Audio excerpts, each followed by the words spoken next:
If you're having problems with your septic system and you're tired of spending so much money each year to have it pumped, then SeptiClean is the answer for you. SeptiClean is an advanced specially formulated blend of bacteria used in the treatment of home and commercial septic systems. The breakdown of waste in your system relies on biological activity of naturally occurring bacteria. SeptiClean restores the natural biological process in your septic system and boosts the existing biological activity. SeptiClean is completely safe on all plumbing and can help prevent expensive emergencies in pumping. SeptiClean has approximately 6 to 100 times the bacteria count of other leading off-the-shelf brands in a 1-year supply. SeptiClean comes in a water-soluble pack, which you flush down the toilet once a month with no mess or stress. Save time, money, and maintenance on your septic system. Find SeptiClean at Emporium True Value Hardware on Main Street in Sag Harbor or visit micro-tab.com. That's micro-tabb.com. Micro-tabb.com.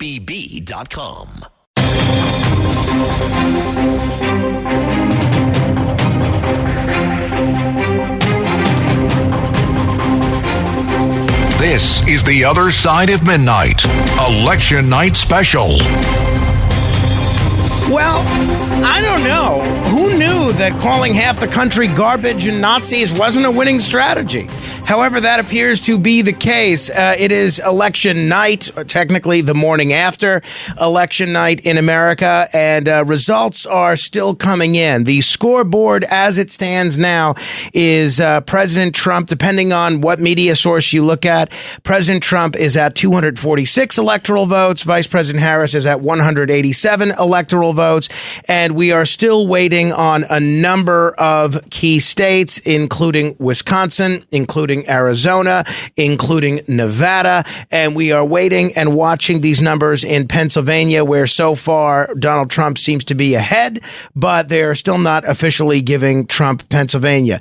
A lot to break down, and we have 3 distinguished journalists, and you're going to hear from others this hour as well, in order to help us break it down. Let me first begin by welcoming my colleague who has done a yeoman's job all day today, veteran broadcast journalist Dominic Carter. Hello there, Dominic. So nice to be with you, Frank, as always. You, for a guy that's been working all day, you still look way too put together.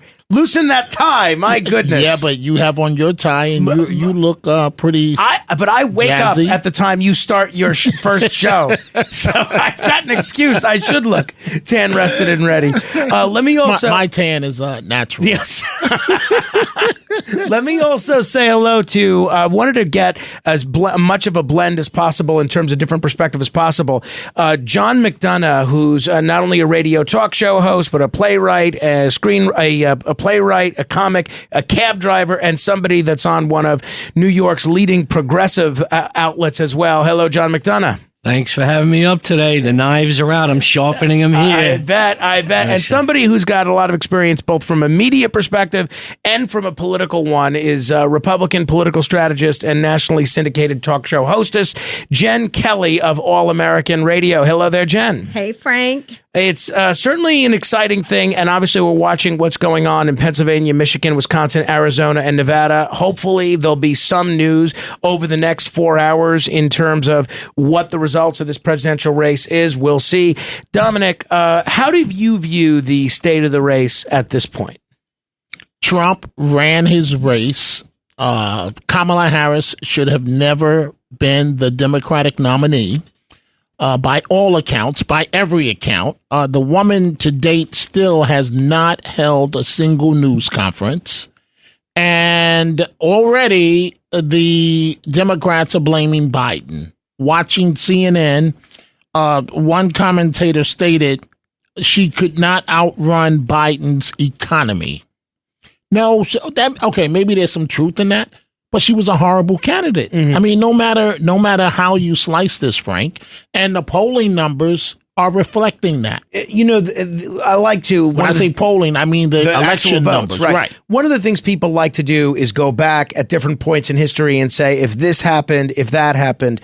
Answer 2 hypotheticals for me, and then I want to bring in John and Jen as well. Okay. Let's say that rather than giving the nomination to Harris, as the DNC basically did, let's say there was what Jim Clyburn and others suggested, sort of a mini primary, a blitz primary with multiple candidates candidates, essentially participating in these miniature forums specifically geared for the delegates. Do you think the result would be any different tonight? She certainly wouldn't have been the nominee. You don't think she would have been the nominee? I mean, there are published reports that Obama never wanted her. Mm-hmm. There are published reports that the reason why Biden endorsed her so fast was his way of sticking it to the Democrats, because Obama wanted the senator out of Arizona, Mark Kelly? What's his name? Right. Yes. Obama reportedly wanted him. Obama said, "Oh, I'm out. Kamala, you're my girl." And it was downhill from there. All right. We are being told that President Trump is going to address supporters at a campaign event. We are going to carry that live. There's no reason to change the channel, no reason to go to any television outlet or anything like that. Wherever you're listening, in the car, at home, wherever, stay up, because I am telling you, this is a night or a morning where there's going to be big news throughout the next few hours. Could be quite historic. It's worth staying up for, losing some Z's for. The second alternative history thing that we're going to be seeing the armchair pundits say a lot of if Harris ends up losing this race, which appears more likely than not at this point. A lot of folks said Josh Shapiro would have been a better vice presidential running mate for her than Tim Walz. If that had occurred, do you think the results we'd be looking at would be any different today? Maybe. I understand why she didn't go with the governor of Pennsylvania. You got a black woman at the top of the ticket, that her polling numbers were already bad coming into this race, right? She was considered a joke throughout America. And then you're going to put the first Jewish American to run with it. There were too many. I wish that we were there, and maybe we are there society-wise, but she didn't want to take that chance. And then the campaign that she ran, Frank, the woman could not answer a question outside of word salad. You can't pull this type of experiment on the American people and think that it's going to work. The joke is on you. Let me bring in John McDonagh, a gentleman that's a commentator on a radio station that is so far to the left it makes MSNBC look like the John Birch Society. John McDonagh, you're a pretty independent voice in spite of the company that you keep media-wise. What do you make of this election? What do you think the key takeaways are? The Democratic Party, this is one of the reasons my family, Irish immigrant family, Queens, we had JFK and the Pope up on the wall, always voted Democrat. My whole family now voted Trump. You had to figure out, why did this happen? It used to be the working class party. The Democratic Party now is the war party. I mean, she's running around with Liz Cheney around the country. There was no other Democrat you couldn't run. But here's where the warning signs were coming. 2016, Trump loses the popular vote by 3 million. 2020, he loses it by 7 million. He is now winning the popular vote by 5 million. How do you account for that? I do think once California comes in, those numbers are going to narrow pretty significantly. But he's going to win that. And why they weren't saying, we got a problem here. How did we lose all these things that Donald Trump? So the one thing I really hate, when I went to vote out in Queens, and this is the irony, it was at the Atlas Mall on Cooper Avenue, which is 1 block away from the opening scene of All in the Family in Archie Bunker's house. It was 1 block away. I had no choice on the ballot to vote for Democrat or Republican, because the Democrats got rid of Jill Stein, got rid of R.K. Jr., got rid of Cornel West. I would have liked to have voted instead of writing somebody in. They gave me no choice. So the Democratic Party took away my choice. We used to have the Communist Party up there. Right, we Gus could have Hall. voted. Yeah, Gus Hall. But nothing. When you got in there, that was it. And what the Democratic Party says, you either vote for Hitler or you vote for us. Then don't worry about our politics. What about the war? Hitler. Well, what about the economy? Hitler. You're there like, good God. It is interesting, and let me bring in Jen Kelly here, that you had the titular head of the Democratic Party referring to Trump as a fascist, but you have Democrats running in battleground states that were rushing to tie themselves to Trump, including, Senator Casey in Pennsylvania. You don't exactly get the vibe that this is Hitler or fascism if Democratic incumbents are trying to tie themselves to Hitler, right? I mean, that doesn't seem to be consistent in terms of messaging. Right. Well, you see that a lot, though, in targeted districts. You see people sort of pandering to do what they need to do in order to win the election. So I think that's nothing new. I think the identity crisis here that's going to, I think, be a reckoning tomorrow is how did we get here if you're the Democrat Party? And I think, the old adage is true. I think George W. Bush said this when people asked him if he was going to leave Dick Cheney on the ticket. He said, kind of in a cowboy way, you don't change horses midstream. Mm-hmm. And if you look at the Democrat Party, what did they do? They changed horses midstream. In fact, they bucked the guy off and left him in the dust. And so I think to Dominic's point, she was just an extraordinarily weak candidate. And that's a result of her coming up in an extremely blue state, a one-party supermajority state like California, where she really was not questioned that hardly in 26 years. I mean, this is proof of it. Her vapid candidacy is proof of it. Back to the drawing board. The other big news of the night, Dominic, which we shouldn't overlook the significance of, is that the Republicans have now, for certain, won control of the U.S. Senate. They've already flipped a couple of seats, couple of states, including out in Nevada, where we're heard right now on the Nevada Talk Radio Network, still too close to call. Tell me what you see that dynamic looking like. We don't know what's going to happen with the House yet, but if there's a situation where there's a Republican House, a Republican Senate, and Donald Trump in the presidency, what do you see for the next 2 years in terms of governing? I see that Trump can deliver. One, it appears he's coming in with a mandate, and I agree with everything that my colleagues have said here this morning. But two, he comes in with a mandate. Trump is known as somebody that knows what he wants, and he's got a Senate and possibly a House that will rubber stamp or approve of his agenda. It's the difference between success and failure. And just one other thing I want to say about Kamala Harris, right? So, barbershops of color, right? So you have Trump running around black communities throughout America, siphoning off black support from a black female candidate. And I'm just getting started with it. I got you. So he comes to the hood, goes to the Bronx, walks into a barbershop, and basically says, "How you like me now?" And he's like, "What's up, brothers?" It's such a good point that you make. And then she copies him. She copies him and goes to a black barbershop. You're the African American candidate. How do you let him, with lack of a better term, how do you let Trump out black you? and go, and I'm serious, and go to a Latino barbershop, and then you go, "Oh, how come we didn't think of this?" And you do the same thing after he did it, and it doesn't go as well. Let's talk about these states that haven't been called yet. Michigan, where Trump is leading, Pennsylvania, where Trump is leading, and we'll see what happens as well in Wisconsin and Nevada. Apparently, there's some problems getting some late returns in Nevada, but in Wisconsin, Trump is leading. Do you see Trump kind of running the table on all four of these states? What do you think, Jennifer? Yes. As the numbers stand now, Mike Rogers, the Republican in Michigan, is ahead, not just by a little bit, by a lot, 4 or 5 points. Same with Wisconsin, 2 points. Last I checked, Montana ahead by 8 points. So that is a significant trend that is in Republicans' favor. And look, this isn't like other years where you have one party winning the White House, the other party winning Congress. This is an all or nothing thing. And so the fact that those Republican candidates and those key states still left on the board are trending very Republican, I think that bodes very well for Donald Trump. Yeah, and by the way, if people are just tuning in because they're getting into their car after an election night event or an election watch party or something along those lines, we do expect President Trump to speak to his supporters very soon. And we don't know what soon means. It could be 5 minutes, could be 15 minutes, could be an hour. I'll be here. Hopefully you will too.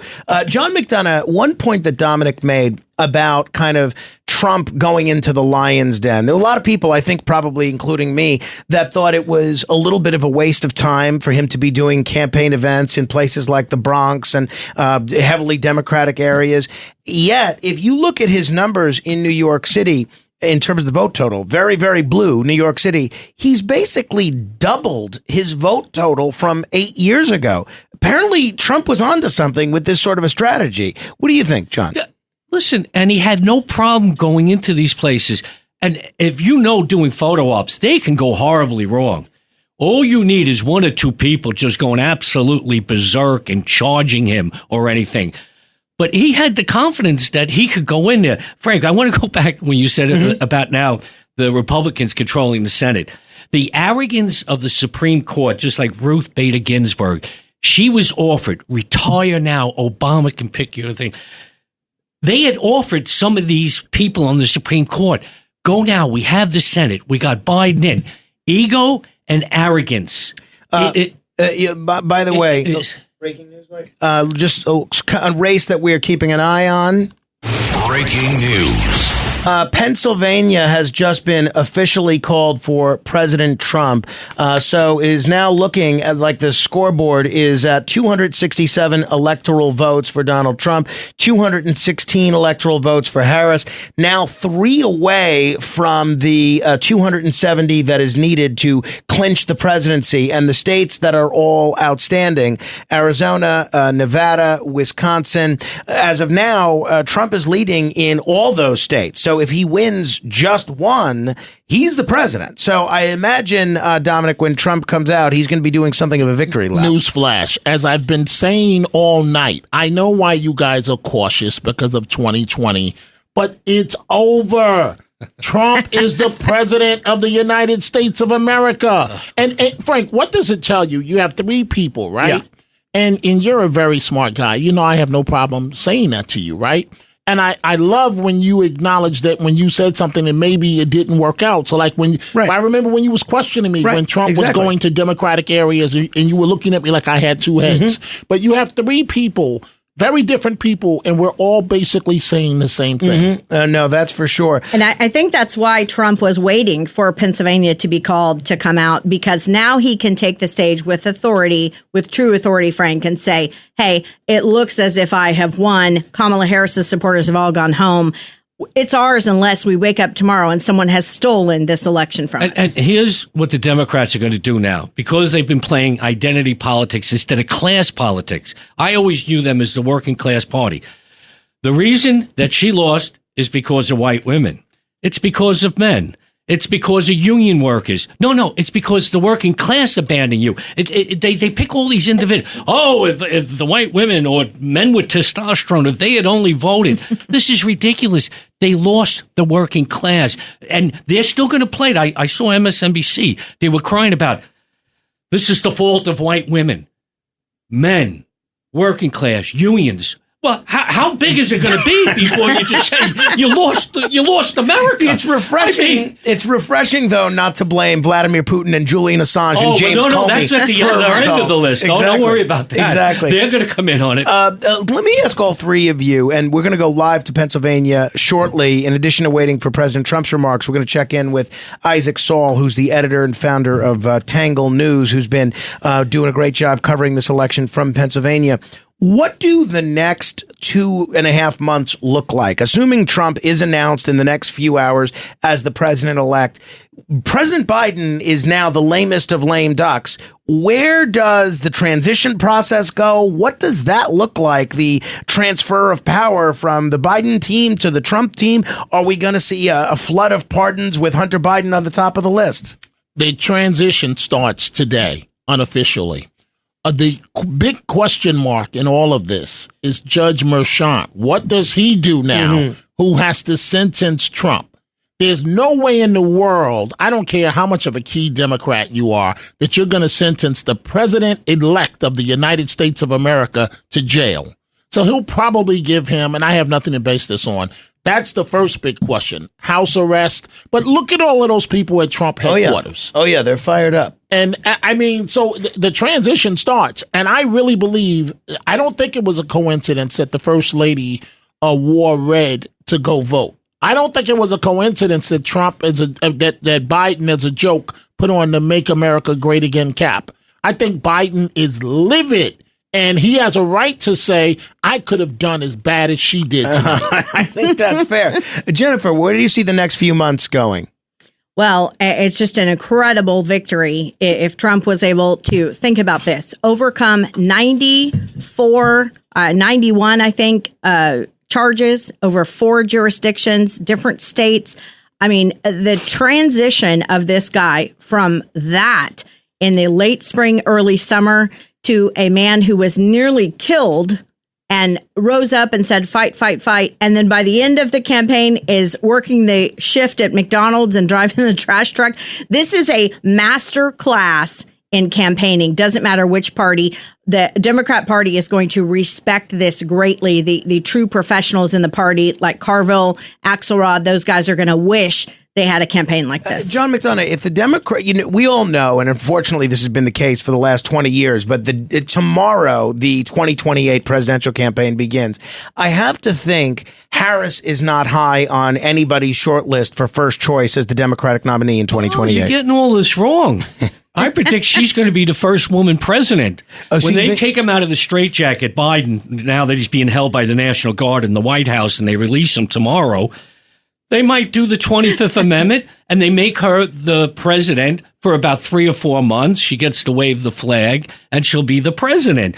Now you're going to have Zelensky. He is literally on a flight over now, coming over to Washington, D.C. Please, we need more weapons. We need more money. He is going to be stocking up because he literally has about 3 or 4 months because, God forbid, we might want to question the war in Ukraine and say, are you negotiating here?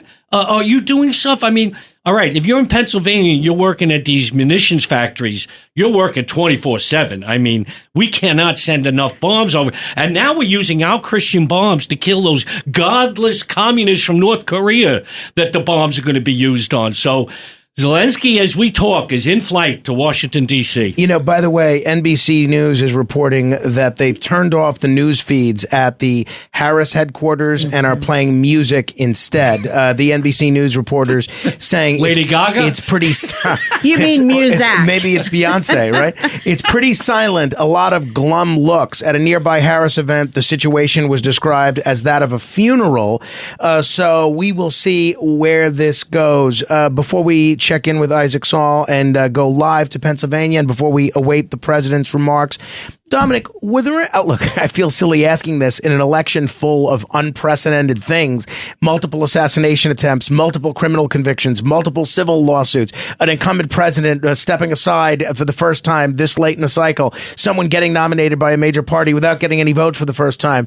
But if you had to pick the most surprising aspect of this election to date, this campaign, what would you pick? What really surprised you, if anything? Selecting Kamala Harris as your nominee. With all due respect to the lady, she was a joke from the word go. She was an American punchline. And you thought that you were going to change her, redefine her, keep her away from the press to become the president of the United States. People are not stupid, Frank. Dominic Carter, John McDonagh, Jennifer Kelly of All American Radio. We're going to go live to Pennsylvania in just a moment, and we will check in and await the president's remarks as well, live from Mar-a-Lago. This is The Other Side of Midnight. Straight ahead. The Other Side of Midnight with Frank Morano.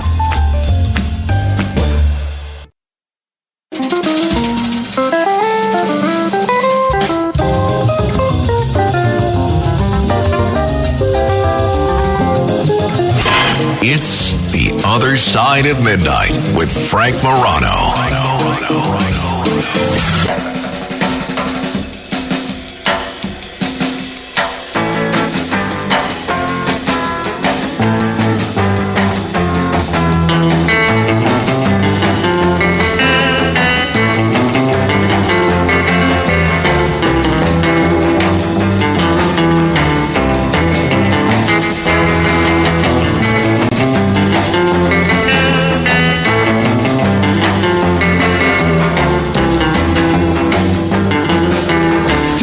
After the hour, this is Walk, Don't Run.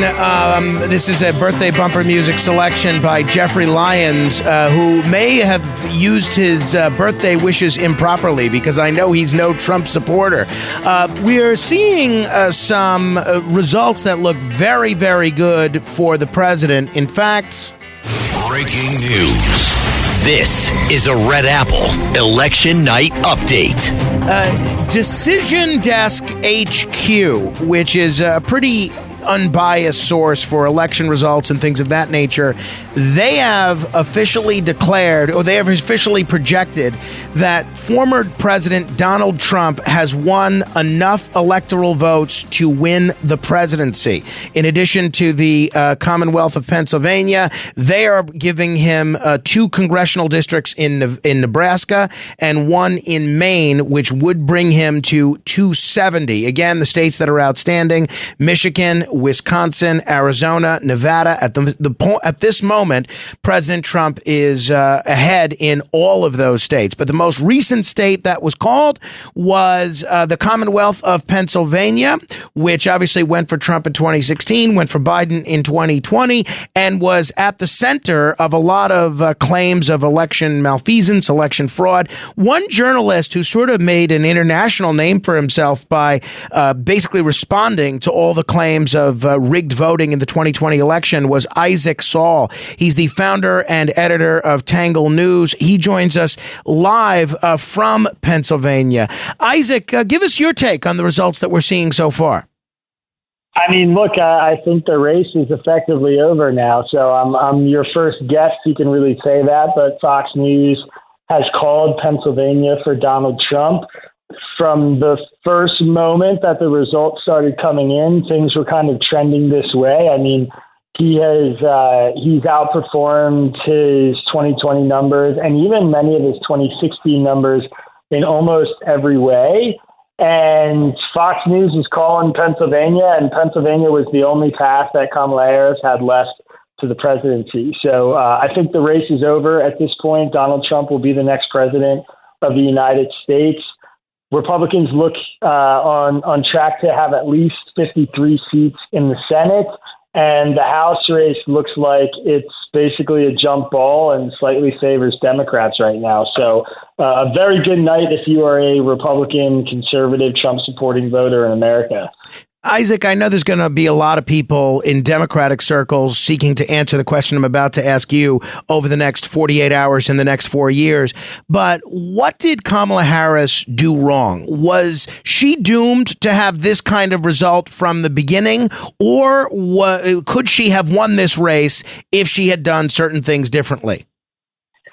I'm not sure she could have won the race if she did certain things differently. I think that her track record as a politician, who's winning competitive elections has not been particularly strong. And I think she was handed a really, really difficult hand. I mean, don't forget, a week before Kamala Harris became the nominee, President Biden was underwater. He looked like he had no chance to beat Trump. The race did not look particularly close in the polling, and I think President Biden would have done worse than Kamala Harris did. I think we live in a world where there's a lot of anti-incumbency bias, and Americans tend towards wanting change. And, you look back at the last few years with inflation, the migration crisis reaching cities like New York City and Chicago and all these places that haven't traditionally dealt with it, instability abroad, the war in Gaza, the war in Ukraine. I think it's not surprising to me at all that the American electorate was looking around and decided they wanted change.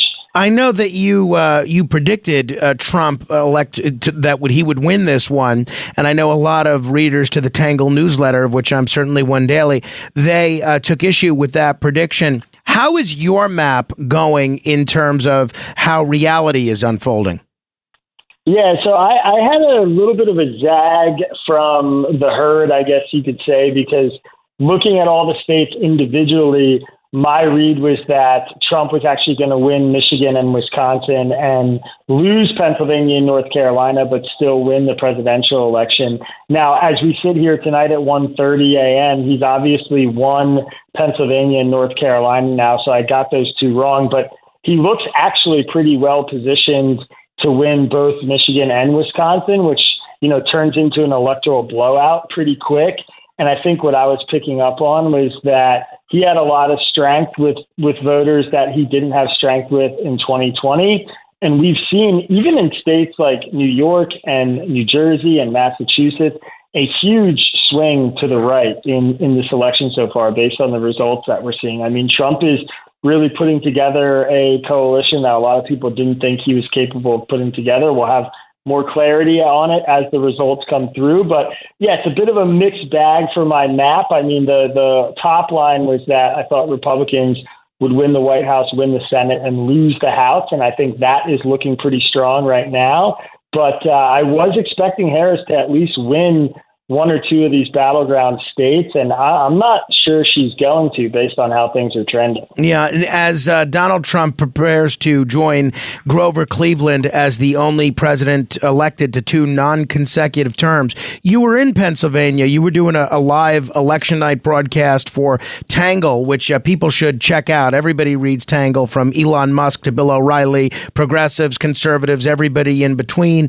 What are you hearing from voters in Pennsylvania about why they went with Trump this time around? I think in 2022, when the red wave that everybody was expecting and talking about did not come to fruition, we looked around and said, this was an election about abortion. And I think this year, the election was about the economy and it was about immigration. And Biden and Harris consistently polled badly on those issues. Trump consistently polled better on those issues.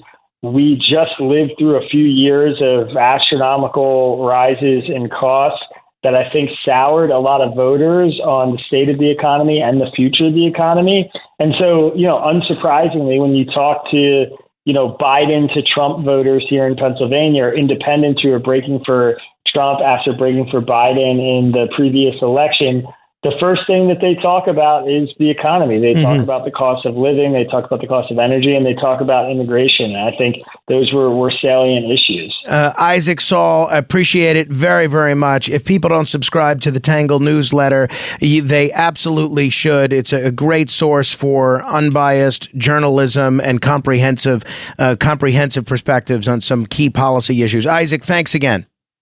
Thanks so much for having me, Frank. Always a pleasure to chop it up, man. Thank you. Likewise, Isaac Saul. If you want to comment on any portion of our conversation, you could give us a call. I'm joined in studio by John McDonagh and Jen Kelly at 646-720-0635. That's 1-646-720-0635. The big story is that President Trump has completed an improbable comeback and won the presidency for a second time. Jennifer, what's amazing to me about this is all of the stuff which we were told was going to be a game changer, the criminal charges, the sexual assault lawsuit, the Letitia James lawsuit, electorally, it doesn't look like any of it mattered.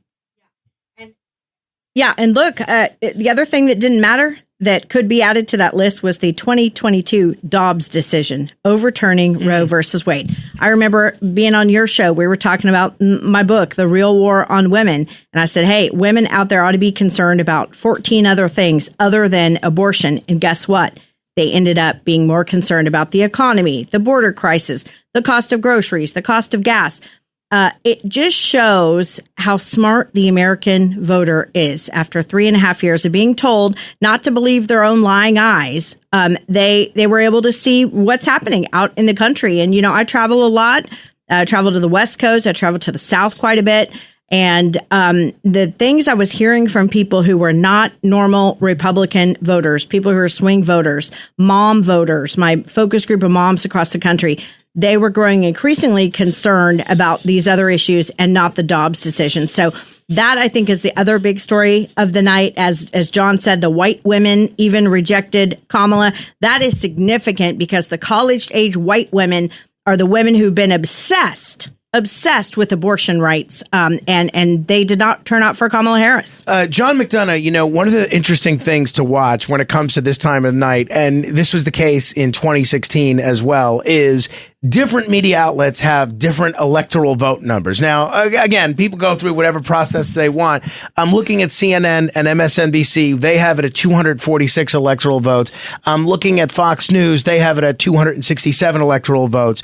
The Hill and Decision Desk HQ, they have Trump as already elected with 270 electoral votes. Talk to me about the role of the media in this election, John, how they've covered this race and maybe even tried to put their thumb on the scale of this race. Listen, Trump has to be grateful that people are not depending on the mainstream media. that there are other outlets that people are getting their information, because 20 years ago, he wouldn't have had all of these things to get his word out, or for any Republican, you could say, to get its word out. But I also want to say one of the strategic things that he did do, and I think it really helped him, and somebody calmed his ego down. He didn't have that second debate. Now, I guarantee he was second dying. debate with Harris. Yes. I guarantee he wanted to do it. I beat her the first time. He's mental. He lost the first time. And somebody must have got to him, and they said, listen, no second debate. And I really think that helped him a lot, that closer to the election that he didn't have the second debate. And also now, the way politics have with the early voting, there is no more October surprise. You're going to have a Labor Day surprise because of early voting. So if you're sitting on that video, the Zapruder film, you're going to have to release it earlier in order to influence voters that are going to the polls, because over half the country voted by today. Like, I couldn't believe the long lines. I say, you dummies. We could have voted 2 weeks ago. Right. Yeah. There was no lines. Jennifer Kelly, one of the things that Politico was handicapping in their list of reasons that if Harris loses, it'll be because of X. If Trump loses, it'll be because of Y.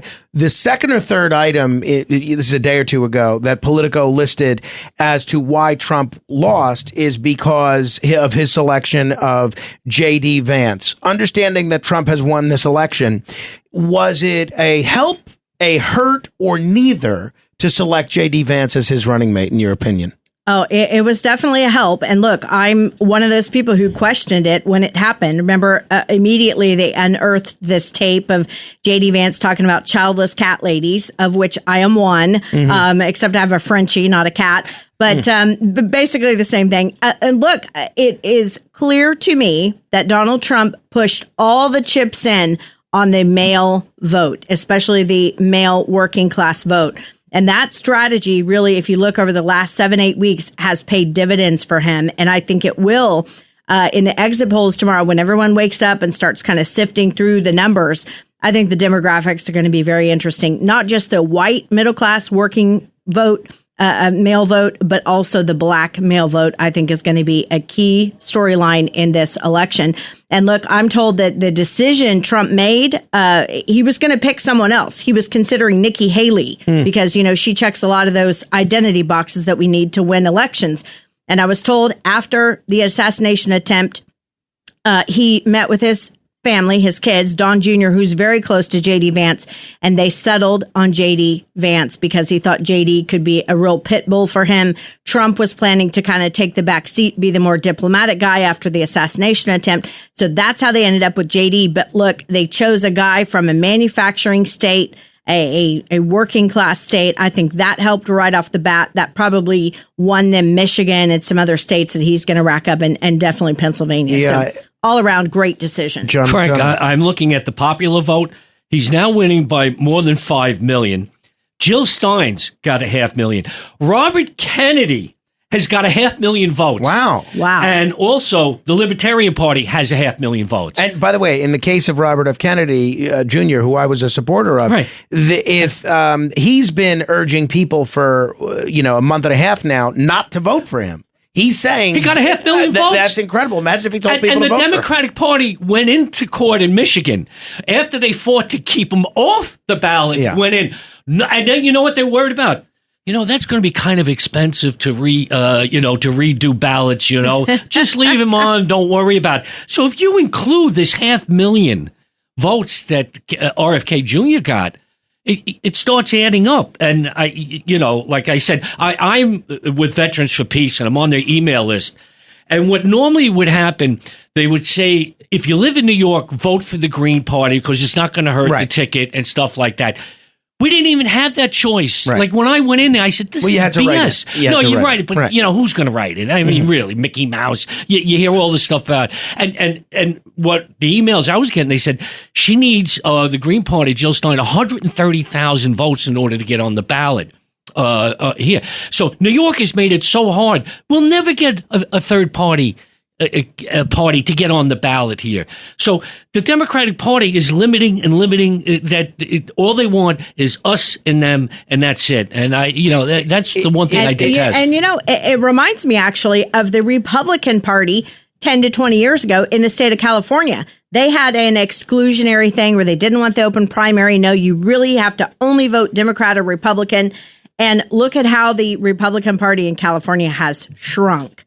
And they're down to like 20% of registered voters now. It's the smallest margin it's ever been. So a cautionary word to the Democrats. Be careful. You're not so exclusionary. You run yourself to the point of being extinct. By the way, we're still awaiting the words from President Trump, which will be a victory speech, as multiple outlets, including the show, have declared him the winner, the president-elect, and doing something unprecedented. The second president in history to get elected to a second non-consecutive term, and the first Republican to do so, and also the first person after being convicted of multiple felonies to be elected to the presidency. It's really an extraordinary political comeback. We'll take your calls in a moment at 646-720-0635. Coming out of California, Jen, which I know is your background politically, Nancy Pelosi has clinched a landmark 20th House term.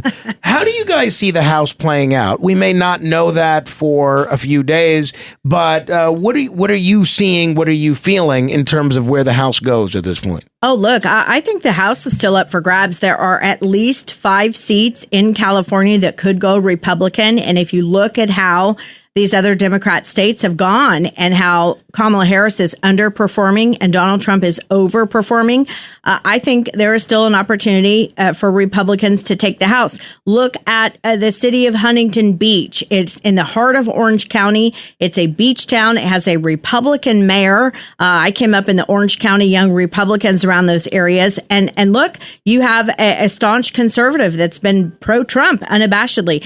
I think he will get swept into the office. There's other swing states in the state of California, and California has spent something like $25 million trying to win those congressional seats. That's a lot of money. I've written a lot of mail pieces, maybe related to some of these or against some of the candidates out there.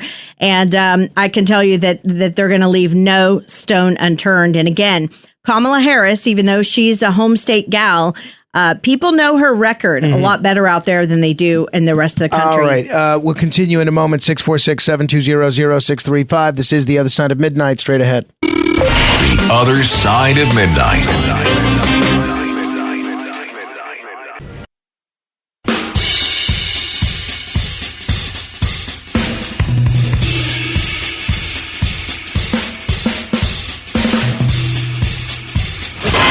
It's The Other Side of Midnight with Frank Morano.